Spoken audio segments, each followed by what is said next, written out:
I go for the angry people, the people that call in mad, uh, Mm. upset with something that maybe we've done or just whatever's going on with them.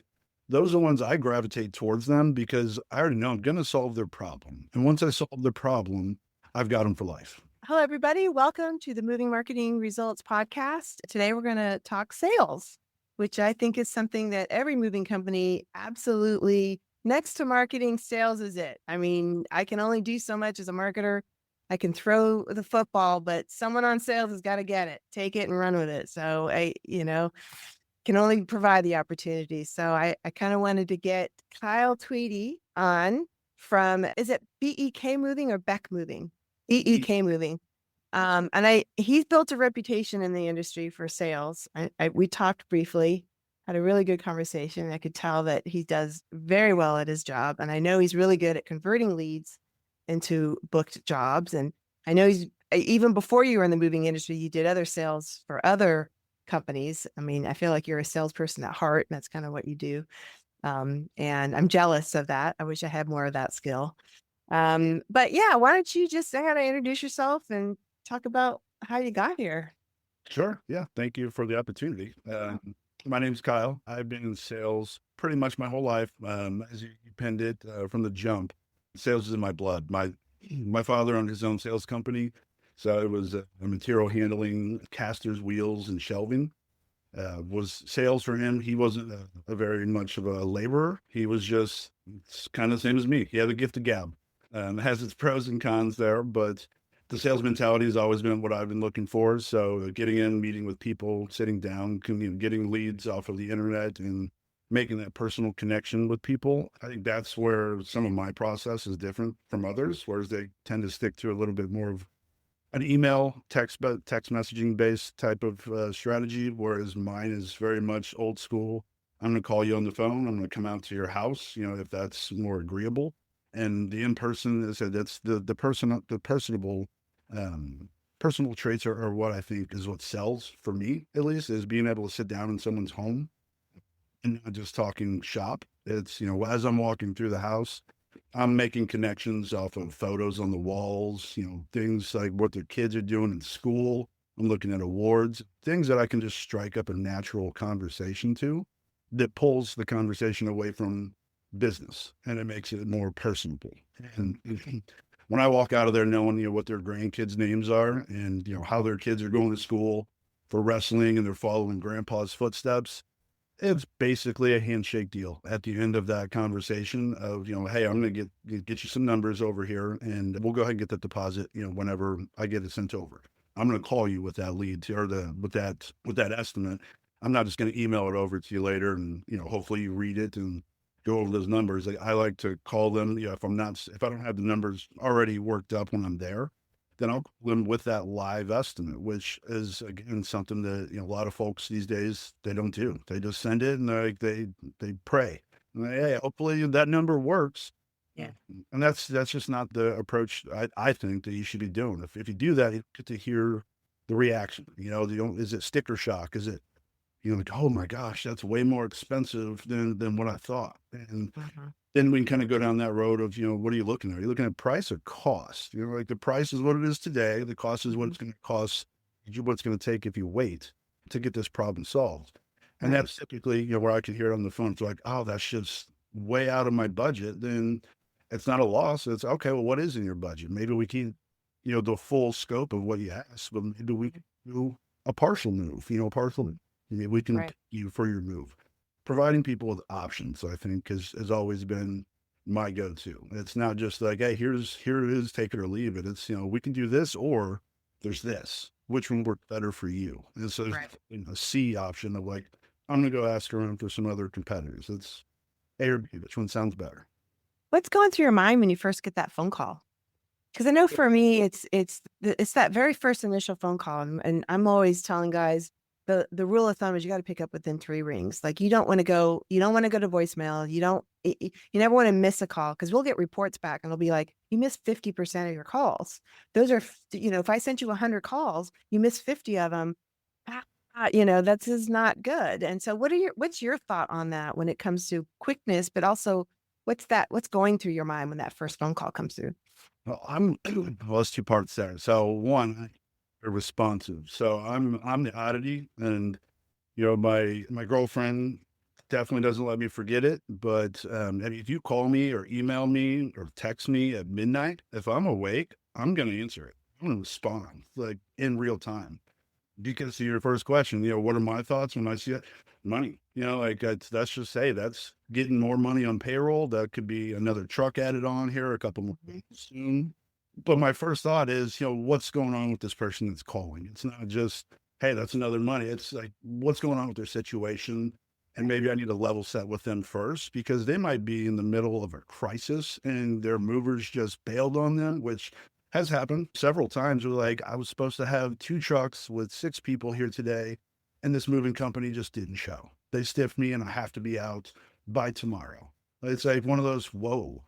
Okay, well then, like, yeah, I could quickly go right into sales mode and just say like, well, here's the numbers, blah blah blah, and they'll probably shop us around. But again, I take a step back and I'm like, well, tell me a little bit what's going on. Kind of build a little bit of that rapport with the customer. And by the end of it, we're talking in the same language. It's not, one person to another. It's I'm sitting right there with them, like, man, I've been there. I've been through this before. Don't worry, I got the solution. I already know how we can get this taken care of for you.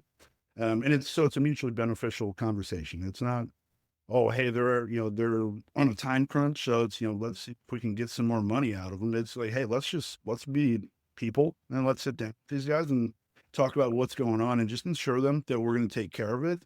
Every time that's happened, and it's always in those crisis examples, they don't make another call. They're like, oh my gosh, you're the person I want to talk to. You're not just trying to hit me with these specialty fees and things. Mm-hmm. I just say, Upcharge. oh Yeah, my yeah. gosh, I'm so tired of specialty fees. I have a conscience. Well, it's probably the one thing I'll toot my own horn about is I'm a salesman with a conscience. Like if I'm gonna sell somebody something, I have to sleep at night. So like, Yeah. I'm not gonna sell somebody something that they don't need, or if there's a specialty safe fee, but it's one that I can carry out I'm not charging a safe fee. That is ridiculous, and it's Yeah. I feel the same way. Yeah, I mean, I want to go to bed at night. I sleep very, very well. I wake up ready to go because I know that whatever I did for my clients, I did my absolute best for. And transparency, right? I think that's the key is being uber transparent. That again, I go to sleep at night because I know I work hard because I can show the numbers very, very easily. And I think in your case too, it's like not trying to upsell every little thing and fee you to death. And, so yeah. and What's something that kind of separates you from like an average salesperson? Just maybe even let's even go further. So I'm saying like the average salesperson, even like just the owner of the business. I tend to get owners who are the salesperson. They're the ones picking up the phone. They haven't hired a salesperson yet. They don't know if I get a lot of, I'm afraid to hand it off to a salesperson. They don't know my personal business as much as I do versus yourself who is a salesperson who closes at a very high rate. Where do you think that difference might be?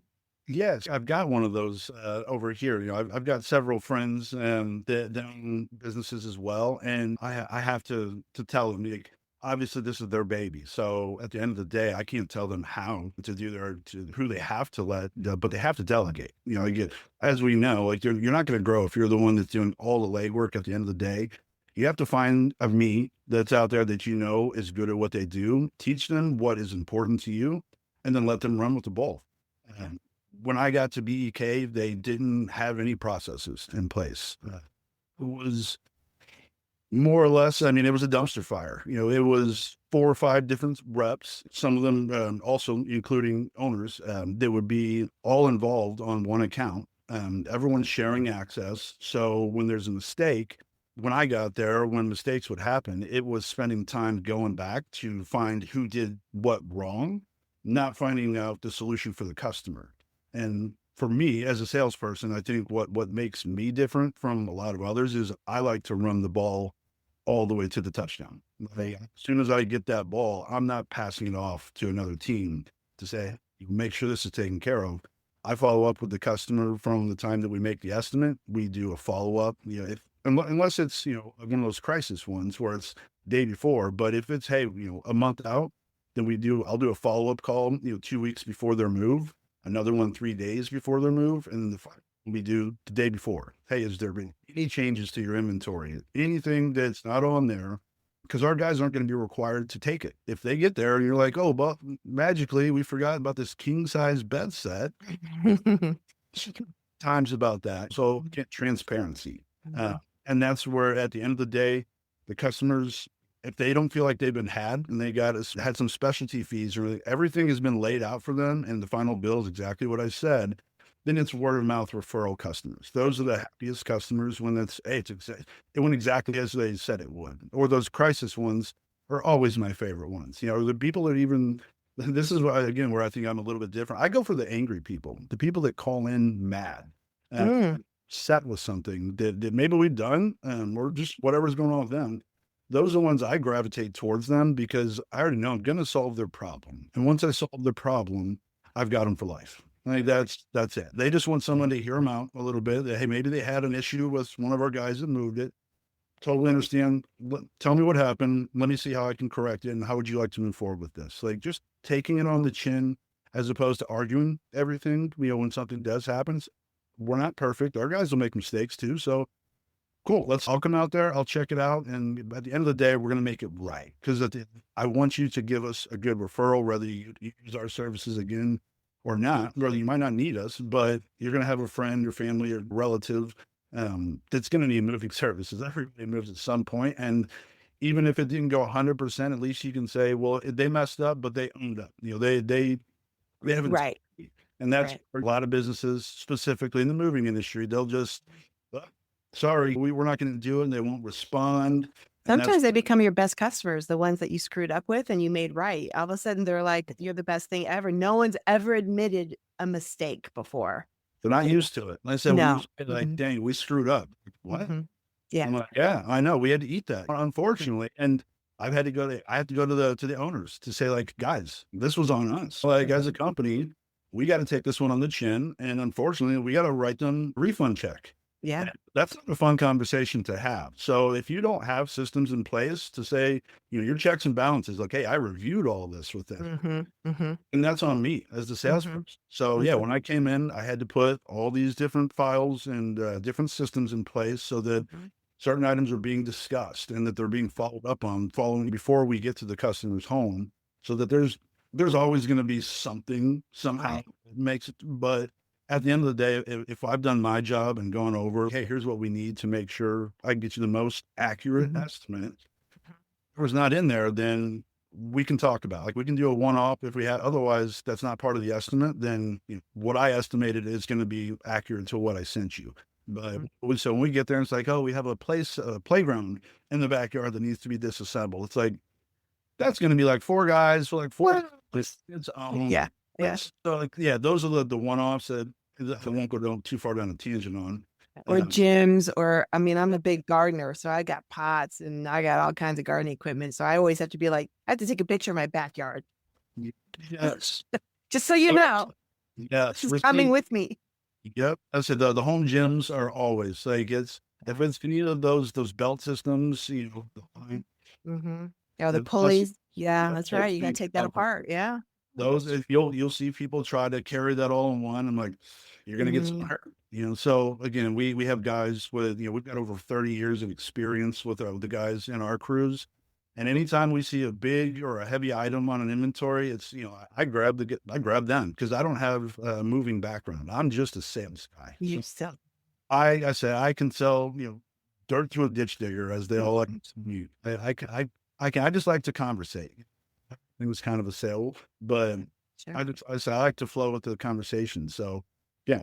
How aggressive is your follow-up system? Because my experience has been, when they miss a call, let's just say it's at 10 o'clock at night, or maybe they called and they were on the phone or something, and I hear them say, well, I called back a couple of times. And in my mind, if I were in that shoe, it would be 5 or 6 times, and I would call back until somebody picked up the phone. What's your follow-up system on something like that? So it's, I have 3 follow-ups, and if I've gotten nothing after 3, we're very fortunate that we're pretty busy. Yeah. So usually, to get to that 3rd, it's, it's usually, within 3 days. Like we miss that call. So we have someone that answers the calls, and we have call flows. So it doesn't get it first. then it'll hit, we've got two guys, myself and another, it'll hit us. And then if we're on that phone, somehow all three of us are on a phone, then it'll eventually get to the owners. Yeah. A lot of time though, like you were saying earlier, we don't want the owners on the phone. So we want them out selling the business and growing the business. So if we miss a call, yeah, it's an instant call back. Right. And sometimes, that might take 10, 15 minutes, but priority one is, hey, when you get off your call, you missed that call. We'll make sure we return that right away. And if that's not answered, then on that one, if it's one where we missed them, then we'll do another follow-up an hour later. Just, hey, just wanted to, sorry we missed your call. We were on the other line. We'd be happy to help you out. Give us a shout back. How do you handle objections about being too expensive? I had a client in California constantly was like, I can't compete with these other companies here. They're so cheap.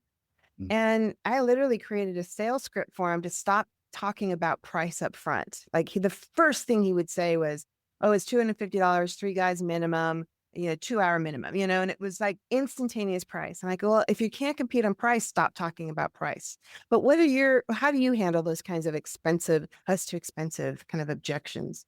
Yeah, the price versus the cost. Like, again, price is what you're paying up front today, but you could save a little bit on that price and, $50 an hour for a lesser company with less experience, people that don't have these systems that are going to ultimately not, guaranteed, but could have a higher likelihood of damaging your goods. So what would that cost look like to you? Like, that's the cost. Is it at the end of this, when it's all said and done, did you save $500? Sure. But are you going to go spend another 2 or 3,000 because you have damages now and you hired a company without insurance, or a company that's not going to return your calls now when you say, hey, Or they're all contractors and no one was gone through a security check. You don't know who's coming into your house and going through your things. And so that's always been my thing. It's like, who hired them? Where'd they come from? How long have they worked for you? Especially when you're doing long distance. And I was just going to say, our long distance one, it's the same guys that pack your stuff up, or the same guys that are going to be traveling there and will be at the end destination with you. So that's another one of our big selling points. And I don't like to try to talk down too much, on the other guys, especially the ones like the transporters and things like that. But I do almost, have to say, like, hey, there are other ways that you could go about getting that there a little bit cheaper, but here's some of the things that they're going to do. Like they'll do third-party guys that'll come in that they're going to come grab your stuff. If they do fill up a semi, it's going to be a couple-day delay versus we're going to be there that day or the following day type deal. So it's not always, the end of the world, where, for some people, maybe it's a better option that they do a freight option, and that's fine. Again, and then I've only lost 1 or 2 of them to that option, but it was perfectly fine because they sent me 10 other referrals. They're like, hey, this guy, if he made the best deal for you, he'll tell you. Like, he'll send you, to the other one, but he's very honest. And if at the end of the day, that's what I got out of it. I lost him, but I got 10 others. I'm good with that. Win-win. He's happy. He's referring mine. He didn't refer the company. 100%. He sends everyone to me. So absolutely. Yeah. Treat others like you'd like to be treated. I mean, I'm not the best solution for every single one. So if you find someone that could be better. Where do you think most moving companies leave money on the table when it comes to sales? Honestly, it's probably the big picture, but it's doing the things like the specialty fees, adding in those little fees at the end, where customers have signed an estimate already, but then they get there and they're signing that last bill. They're like, well, hold on. This isn't what, none of these popped up. And it's that part at the end where they go on, they'll give you bad reviews, and they put on there right away, put added fees at the end of the bill, unexpected charges. Those were things, that happened in all moving companies. It was happening at BEK when I came on board. And I was like, guys, no, like, this is like, if we're going to do this, we're going to do it right. We need to have a reputation that's built on not doing what every company is being everyone else is doing. Yeah. It's the number one complaint. Like, that needs to be our backbone. We don't do that. Like, it's 100%. If there's a change to any estimate after a customer signed it, it's required that the customer gets a notice of it. And they say, hey, I just saw that there was a revision. What's that? That was something when I first started there. It was kind of a culture shock. They were like, Kyle, what are you doing? Like, I had 20 years corporate sales experience. So there's a reason that they have all those systems in place. And I didn't really get it at the time, but when I come somewhere where they didn't have any, I was like, oh, this is why. So once everyone kind of got the role and everyone understood what they were supposed to be doing, it just became a well-oiled machine. It was, hey, they identified a lead and they, Kyle, this is your kind of customer. Like, hey, take this one's pissed off. The Kyle person. Like, we need Kyle for this. There's Andrew though for the other ones. Like, you kind of get to know the girls or guys or girls, whoever's answering your phones. They'll get a feel for that. Like they can just kind of know just on their intro call of as they're taking some intake information. I already know, Andrew's going to be the best person to talk with this person because he's a little silly here and there, and he can get that out of that customer. So that's kind of how we cater to our customers. Just hey, like I'm a goofball, and or I'll talk. Andrew will talk sports, and I might talk anime and comics type stuff. Which one of our largest accounts, oddly enough, it was an apartment complex. The guy that's managing the whole deal, he gets out of his truck in a GameStop hoodie. And I was just like, everybody should. He's having. I got this. Okay. By the end of it, I said he didn't even get a chance to meet the other moving companies. He was slapping it up with us. You guys are the guys. That's it. Nice, Kyle. I was like, yeah, see, being a nerd has its benefits sometimes, like I saved it with that one, but yeah, it's one of those many wearing hats that I have. Are you guys looking at hiring more salespeople? Have you grown enough now that maybe you're not enough? Have you done that yet? So that's the point we're at now. So we just started some of the ready roles. We got a couple of those. What's that point? Like, what's that point? When do you like, we got to get somebody else? Where is that coming in that decision? The point when I'm stressed out because there's leads that are starting to filter through. Sure. And so they're being mixed. We're missing those third callbacks and things like that. Like that's when there's when we're in the slower season, which we're still kind of are. We're still out of it. We're already though to the point where we're missing calls. Like guys, we need to maybe pause on the expanded fleet a little bit. Adding another truck. We need to get another one, at least one of me. One more of you, yeah. At least. And that's a training for you, I would assume. So you want someone to be like, not a mini you, but someone that's got that process and system. Exactly. So that's where I think we're at now. Is right now it's more so just been like I've been kind of manning that and training the girl that answers the calls and just kind of giving her a little bit. Sure. I did training, for Sprint Nextel. When I worked over there, I was over with them for over a decade. So I was over retail in the Midwest for 11 years. And that was my job. It was basically just training people how to sell. And it's different for every person because not every person's motivated by just money. So it's just, you have to figure out learn skill for sure. Yeah. Yeah. So that was where putting that in place is now it's getting a training system specifically for sales in the moving industry, because not everybody can just, hear a line and just go running with it like I can. Took me a little bit to understand, like, what do you mean? Like, I can go right off with that. Everybody should be able to, but some people don't pick up the same cues as others. Others pick up way more than I do. Like I said, I'm not here to say that I'm the best by any means, but just that I've seen other people that come off the couch from not selling to becoming rock stars in a month just because they needed like a few pointers. Right. So it's really just finding somebody that is not going to be looking to clock out as soon as 5 o'clock hits. Yeah. That's what I think we really need is somebody that aggressive, a little maybe not aggressive is the word, but just willing to do what it takes kind of thing, just go the extra mile. That's it. And then, it's again, I'm not the owner of the company, but I've had that owner's mentality. And so a lot of it I do look at like, hey, this is kind of my company. When a sale falls through, I take it personal. I'm like, hey, what happened? If I wasn't part of that, then let's talk about it. Let's see, what went wrong kind of deal. And it's not that you personally did something wrong. Maybe it was the rates. Sure. But also I'm not going to let you use that as a cop out. Like, where we talk about the rates, did you just pay the other ones earlier? Oh, we're 150 now. Have we talked about anything else? Or are you just price selling? Because you're putting us in a corner. We're not the cheapest. We don't want to be the cheapest. Right. How have you, because AI is on everybody's minds right now, every single day. How has AI impacted your process and your sales and what you're doing?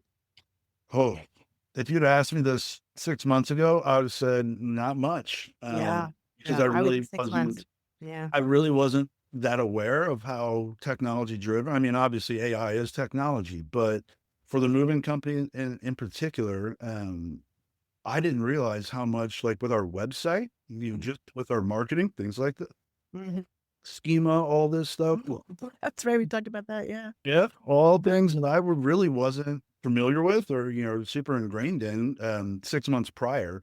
And then I just started getting into it, before you and I'd actually met and was getting familiar, meeting with SEO enablement and all these different groups that were showing us, and basically our website was awful. Like, was pulling information from 6, 7 years ago, had conflicting addresses, all this different stuff, which it brings it to your question of AI driven. AI sees all of that, and so every time it sees that, it's like, oh, this isn't a real company. It's like they're hung up at different addresses. This is all confusing. So it knocks us down the tiers. You're asking Chat GPT, like, hey, who's a good local mover? It was not popping up because our website was not AI readable, essentially. Yeah. So that I would say just on that, I mean that costs money to get that fixed and to have it up and maintained every single month. So that's Yeah, but you as a salesperson though can help with that. I mean, this is what I try and tell everybody too, is like stop relying so much on digital marketing. You have to get outside, which I know you do. Like, join the chamber, go to the real estate luncheons, get out there, meet people, start sponsoring Meals on Wheels and, get your trucks out there. And I think someone at the mastermind talk, it was a really good idea, was having their trucks block off streets for races. I'm like, yes, genius. that was a that's heard Yeah. that. Oh man, that marketing, it's all marketing, all that. I love it. Yes, I love So, those. but the point is that you get people talking about you Mhm. offline, Yep. so it gets into, news stories, so and so sponsoring and or they're, you have to start thinking kind of traditional sales and marketing that it was 10, 15 years ago. Go out and shake hands, have conversations, which you're really good at, and that still is part of that. AI is looking for that. So it's kind of ironic now that so technical and so automated, but there's a side to it. Get out of the office, get off your butt, get out of the truck, start meeting people, shaking hands. We just had one client. I said, you got to join the not BBB, the Chamber of Commerce. Yes. Really? Well, Yes, you need to join. He got a $30,000 gig out of it. there you go. And The one thing that I've seen a lot of business owners do, and not BEK, actually. And I'm happy to say, not the owners of this company. They'll go to these events and they'll just send like a golf outing, for example, sponsor a hole. Perfect. Great opportunity to show off your business. But who are you putting behind those tables? Like, unless it's a me or an owner, those people should not be behind that table. Like, that should be an owner's event. Like, the owner should not be golfing and getting drunk and blacking out on the golf field. oops, yeah.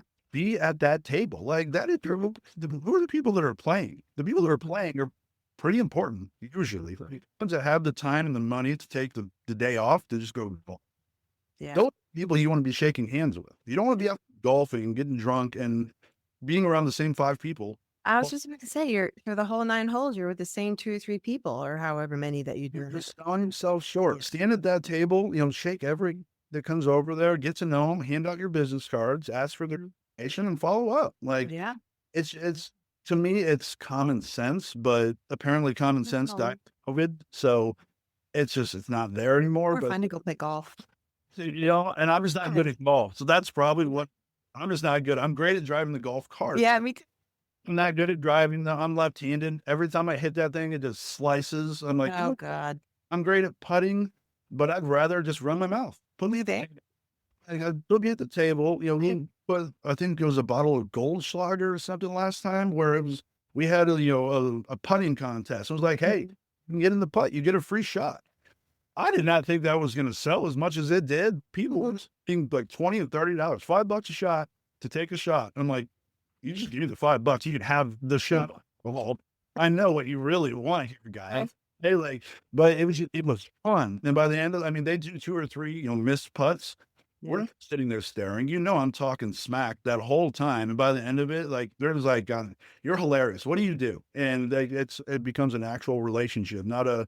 I sat Yeah. behind a table, watched these people come hit the ball, and we said nothing.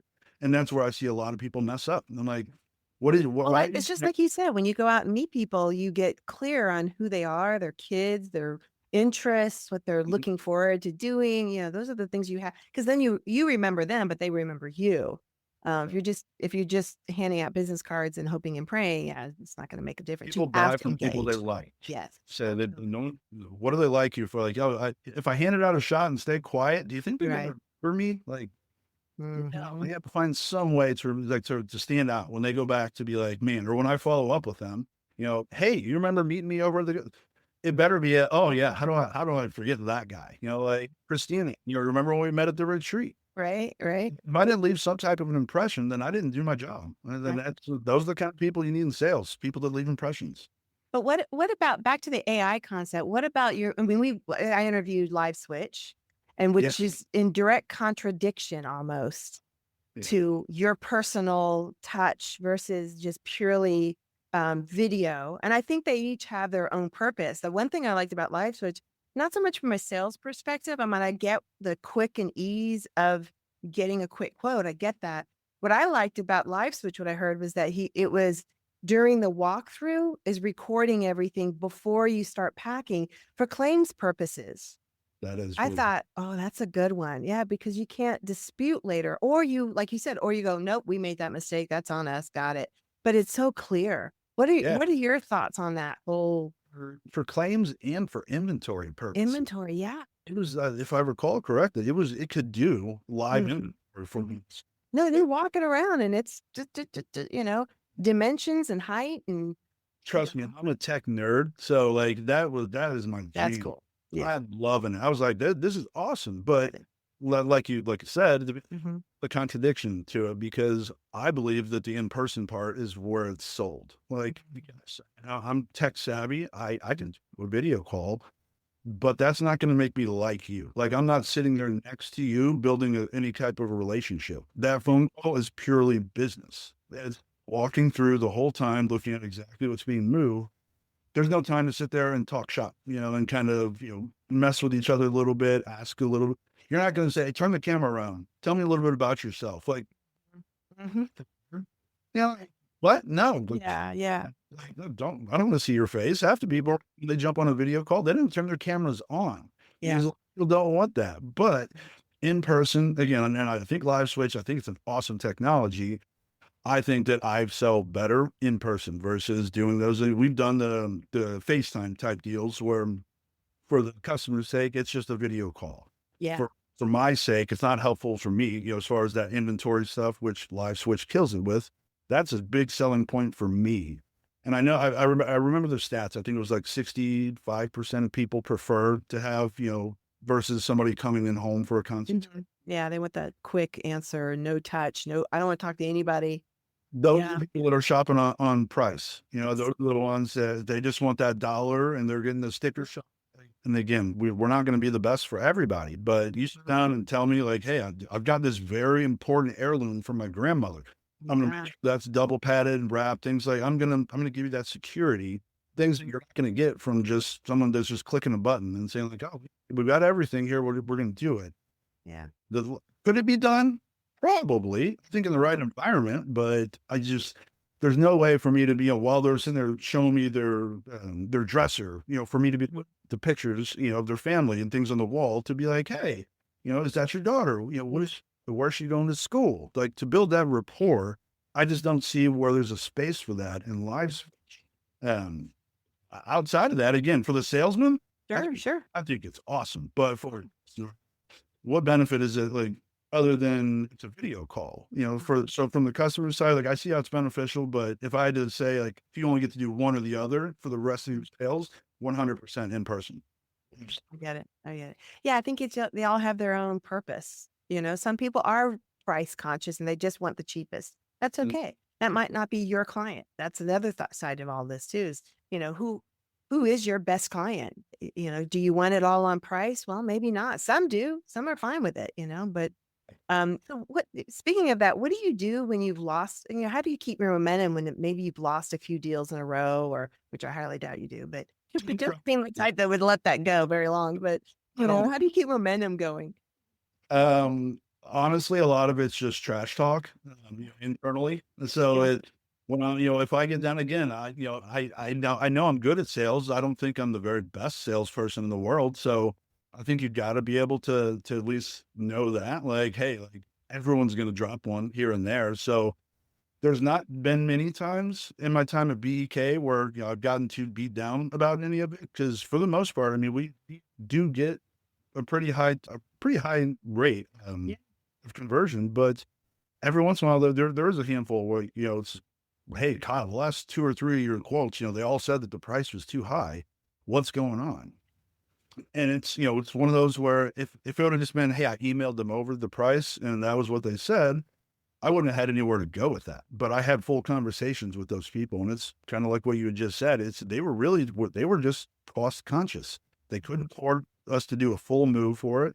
Unfortunately, some of the other guys, I won't name drop who, they could get it done for them. So at the end of it, I just had to tell them, like, ultimately, if you need 6 hours and you don't think we'll be able to do it for our price in 3, that's probably going to be your better bet. I would just watch out for X, Y, and Z, would be my recommendation. But at the end of the day, it's not like we're sitting there, tapping our thumbs like, hey, how are we going to find our next lead? If we get time like that, we can go out, we can get on social media and get on Facebook. And there's always people on there that go to Facebook to ask for movers instead of Google. I don't know. That would be helpful. But they'll post on there, and then, people will just start tagging. That's where I'll get a lot of my leads. So on those days, if I do have some downtime where it's like, we're caught up, that's social media. Like, it's like, hey, we're done. Like, we get to clock out and go home. No, like, hey, Something to do. so at the end of the day, I want to get paid more. So in more jobs. So it's ultimately, it's going out and finding those. And if it's people like through Facebook, it's a warm handoff. That's a warm lead. That's not a cold lead when it's referred from a friend. It's like, Absolutely. Yeah. my guy Kyle here, he runs BEK. He'll get you taken care of. Love those ones, because in people, I shoot them a message right away. Again, to your earlier point, how quick. As soon as I see I'm tagged on a comment with it, with BEK, I go right over to Messenger. Hey, I'm Kyle. I'm the director of sales over here. Here's my cell phone number. If you'd like to set up some time to chat real quick, when are you free? And people are usually like, wow, that was really fast. Like, thanks. And that's the whole point. Like, speed to market. I got to get you before other people do. And then otherwise, if the cheap ones get you, you're going to hear our costs and be like, well, and it's always that, starting off in a lost battle kind of deal. I'm starting out 2 steps behind. If they posted that 2 days ago, I'm like, oh boy, like, no, that's not going to be good. I'm still going to call it. If I've got downtime, sure. Like, hey, I saw you got, I got tagged in this. Did you still need, did you find a mover? If not, happy to help.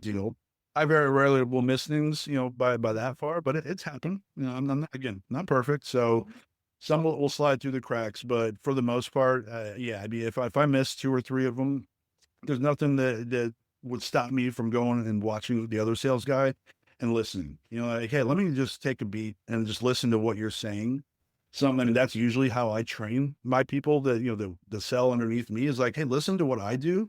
Find something that I did that you thought worked really well. Just one thing. I'm going to say a million things because I never shut up. But like, pick one thing out that you like that I did and use that in your own interaction, however you want to use it, but start with that. And then, okay, we'll do one more thing. And then after they have 2 or 3 lines, then you watch them go on their own, and they kind of, they'll just do it on their own and coming up with their own stuff. And it's to your earlier question, like, how do we you got to give them a little rope. They're going to make mistakes. You got to know that, like, it's going to happen. But they're also going to grow. And I said, if they can see their self-growth, under your tutelage, they're going to stay with you. That's at least what I've found. And the people that I've trained, they'll follow me. If I leave somewhere, they want to follow and go wherever I go next. Because again, I'm not the kind that's like, oh, I know every answer. Like, a lot of my answers, I'm like, what would you do? Like, what do you think we should do on that one? And look, let's go find out together. I don't know the answer to everything. So I'm not sure. Let's find out. Like that's fair answer. Always the best answer for sure. Yeah. Like, let's find that answer out together. Just one of my favorites. Yeah, yeah. Just two more questions. One of them is, how closely do you track your numbers? I think that is one of the ways of telling whether somebody's doing well in business or not, is, do you know your numbers? If you're not tracking them, that is a red flag to me as Numbers a as far marketer. as How many production leads you wise, got, how many converted, and how many booked, that's you know? yes. So Just yes, that is something. Again, had you asked me that 6 months ago, nothing was being tracked. It is volume and total revenue was about Mhm. all that was being looked at. Now we do it because we've got a marketing company that we use and ad agencies. We have a dashboard that shows every lead, whether it was an info fill on our website that was Mhm. found through the marketing, or it's also logged in through our CRM. We can see all. So everything that was booked through the website, things that were booked on phones, calls that hadn't gone back. We even got sales life cycle. So Uh-huh. how long has this conversation been going on? Right, right. Things like that. So yeah, That's a good number to know. Yeah, I look at it every morning. yeah. Again, that was something, just getting into, working with marketing companies and things that I hadn't done before. I'm a big data guy, so I Mhm. like Same. numbers. So, which they were like, yeah, we've got all kinds of numbers. They just had been providing them for 6 months, but nobody was reviewing them over here. Well, then I started looking at it. I'm like, what are you guys actually doing for us? And they were like, oh, Mhm. shoot, somebody that read Oh, the so I'm really looking at it now. well, so then it became like, we're about to leave. It's like, another company, here's what they just presented. And they came back, tail between their legs, as they should have. And like, listen, we kind of messed up, but here's how you're right. Oh, good. And that's what I told Blake, is like, listen, they took it on the chin. Like, to me, that says a lot. Like, Absolutely. most companies would say, well, it's your fault. You're looking at it wrong. You didn't get the right. Yeah, yeah, yeah. It's always. They didn't. They came. They were like, that was our bad. Like, we Mhm. just didn't think that was what you guys were looking for. And I was like, well, I think I could probably beat whatever it is they're doing with another company. Mhm. A lot can be said for the folks that take it on the chin, and instead of just saying, you know what, go with them, good luck. We get that all the time. I get client, and again, there's a really good distinction: the people that show up to the monthly calls and those that don't. The ones that show up every single month are invested. They ask the questions. We use our own kind of go high level tool, so we can see how many phone calls you got, how many you were missed, how many went to voicemail. And that to me is more of an indicator whether or not you're number one in a search engine. Like, I just don't really care if you're number one, two, or three, especially nowadays. So all I care about is how many phone calls you got, how many forms were filled out.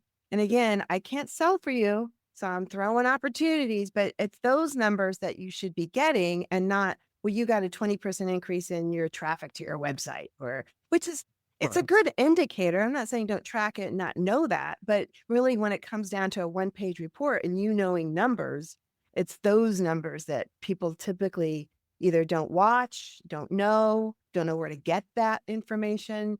But yeah, that's running. In fact, it's kind of to a point now where if you don't show up to a monthly calls, and let's say you miss 3 months, it's a red flag for us. Like, it's a sign of things going wrong, because Yep. you're not communicating with me. I don't know.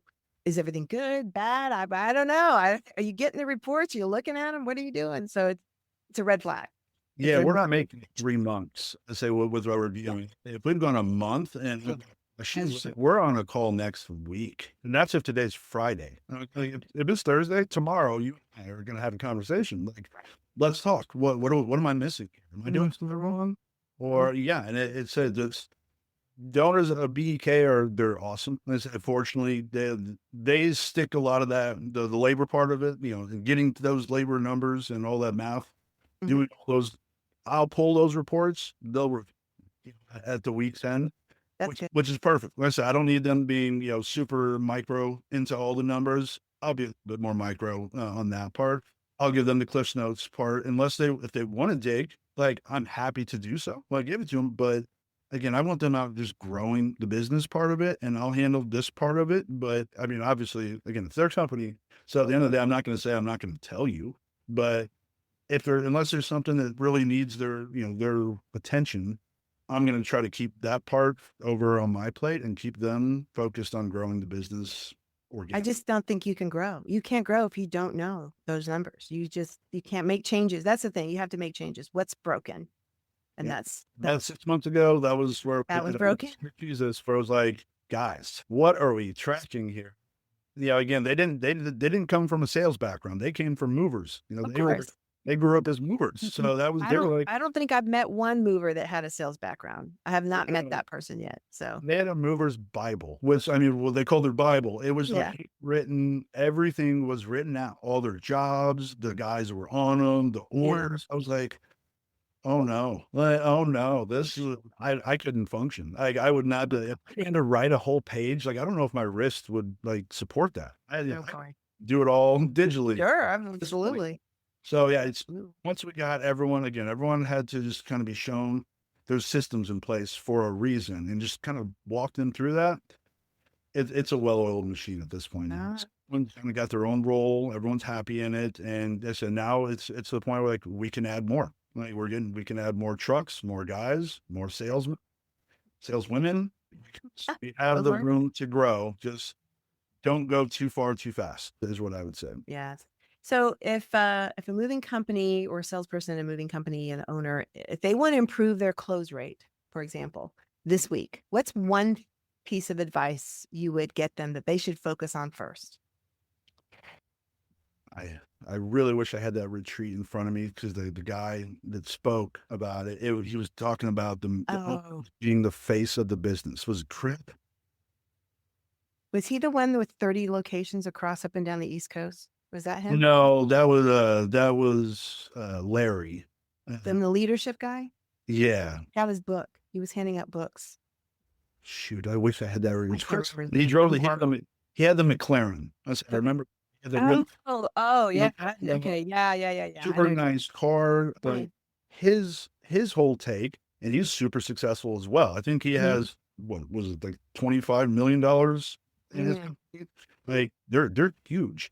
And his whole take on it was that the owners need to be associated with the brand, meaning like not having wear the brand, be the brand. Yeah. Wear his shirt. His face on the website. Like, yeah, I agree. To me, that was like, it was so simple, but also like, yes, because like everywhere he goes, people recognize him. Like they'll come up to him to be like, oh, hey, you're the moving guy. And I was like, guys, just marketing on marketing. Like it was amazing. Like, did I think that the fancy, sports cars and all that and some of the photos, did I think it was a little bit much? Like, for the top maybe, but okay, be you. I was like, maybe it's a little, but also that immediately just stood out in me. But we remembered it, and we the guy with the McLaren. Yeah, exactly. What a play! Like, maybe I didn't think it was cheesy. I was just like, no, that's something I would do. But hey, yeah. Memorable. Before I saw that, now that it's stuck in my brain, I'm like, maybe I should pivot, trying something like, because still stands out in my mind 3 months. Like he was a clear standout. So he was also a very good speaker too. He really had a good presentation. He was you could see he was gregarious and he knew exactly how to say and speak. So he has that personality. And one thing, again, with the people that I work with, it's extremely important. I tell them this, I need photos of you. I need photos of you. I cannot, and I'm not talking about your movers. I'm like, you, the owner. I need you on the home page, the About Us page, the contact page. I need videos of you guys talking, on the thank you page after somebody's fill out a form. I need a video of you thanking them, filling out the form, what to expect, you, the owner. And I need you in shirts, bright shirts, hats. I need a wrapped truck. I'm not talking about the moving truck. I'm talking about the car that you regularly drive to and from work. Write that bad boy. Yes, like it's my self with your company. Like, something you could start doing today. Get on there, get on your Facebook page, get on your Instagram, associate yourself with your brand, get out to those golf outings. Don't golf, sit at the table, meet the people that are coming around that have the time and money to take the day off in the middle of the work week. Those are the people you should be meeting with, not your golf buddies to go out in the field. Like It's just a It's a mistake. trust thing. Yeah. It's building trust. You have to build trust nowadays with AI. We don't know what's real. Right. I mean, you can't do stock photos anymore. You have to have real photos. They have to be flawed too. They can't be perfect. I Yep. need some guys with their shirts halfway tucked out. I need every now and then, I need something that's just flawed looking. Otherwise people just get weirded out and, They need something to connect with. connect. And That's if again, people buy from people that they like. So if it's just, their website shopping, Mhm. how are they going to get that personal connection? Like, those flawed photos is a perfect way in. Like, oh, look, they are real. Yep. That's a, And so- please, anybody listening to this, if you have a stock photo of guys in blue bibs, please, for the love of God, take that down. Like right now. If I immediately. could give that advice, the first thing, take those things off and just go take pictures. We've done it where we've had a couple new clients. They didn't have any shirts. I went to Vistaprint and I bought two shirts for them and I just put the logo on. I just shipped it to them. Like, okay, now go take pictures. Mhm. Like Yep. $10. Yeah, I say those are the little things. It's like Little you can things, spend yeah. a little investment and get a lot of value. Right. Mm. Awesome. Thanks, Kyle. Anything you want to talk about the moving company and, shout out to BEK Moving? Oh yeah, I say of course. Shout out. So yeah, Blake and Justin over here, the owners of my company, that brought us on or brought me on, 6-7 months ago or so, and we've just been killing it ever since. So we've got a couple of local giants out here in our area, and Where are you located? St. Louis, Missouri. Cool. I don't think I said that at the beginning. I'm sorry about that. No, that's okay. But we've got a few big movers over here. But just this past year, we got voted as the #1 moving company in St. Louis. So it's an award that we were touting, and it was going around through some of our local newspapers. So it was a pretty cool award. They've been in the running for it the last 4 years, and this was the first year that we've won.